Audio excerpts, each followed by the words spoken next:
नमस्कार, आप देख रहे हैं आज की सुर्खियां।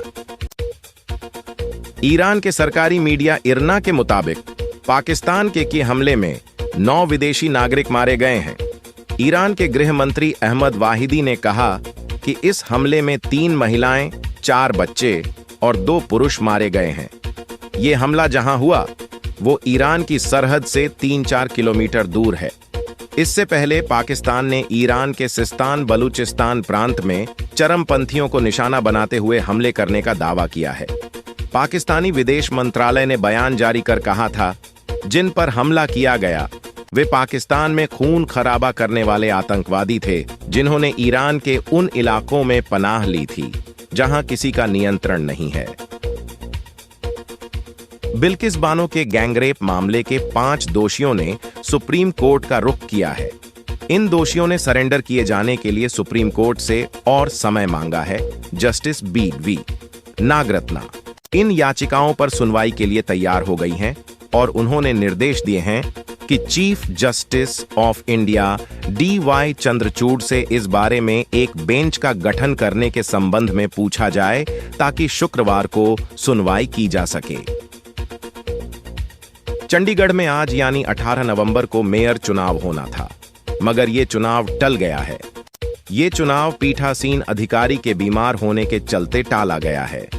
हालांकि कांग्रेस और आम आदमी पार्टी ने चुनाव टाले जाने को लेकर बीजेपी को घेरा है। चंडीगढ़ के मेयर चुनाव में कांग्रेस और आम आदमी पार्टी मिलकर लड़ रही हैं। आम आदमी पार्टी के सांसद राघव चड्ढा ने गुरुवार को प्रेस कॉन्फ्रेंस कर कहा, आप और कांग्रेस ने मिलकर यह फैसला लिया है कि हाई कोर्ट जाएंगे ताकि मेयर का चुनाव हो, जिसमें इंडिया गठबंधन जीत रही है और बीजेपी हार रही है। आप सोचिए, ये तो मेयर का चुनाव है, इसने बीजेपी की नींद उड़ा दी है। लोकसभा चुनावों में यह दिखाता है कि बीजेपी डर गई है और बच्चे जैसा बर्ताव कर रही है। अयोध्या में मस्जिद का निर्माण कराने वाले इंडो इस्लामिक कल्चरल फाउंडेशन ने कहा है कि वो चाहता है कि आने वाले वक्त में यह मस्जिद सभी समुदाय के लिए दवा और दुआ की जगह बने। अखबार टाइम्स ऑफ इंडिया में छपी एक रिपोर्ट के अनुसार 11 एकड़ की इस पूरी जमीन पर एक विशाल मस्जिद के साथ साथ एक कैंसर अस्पताल, 2 कॉलेज, बगीचे और फव्वारे होंगे।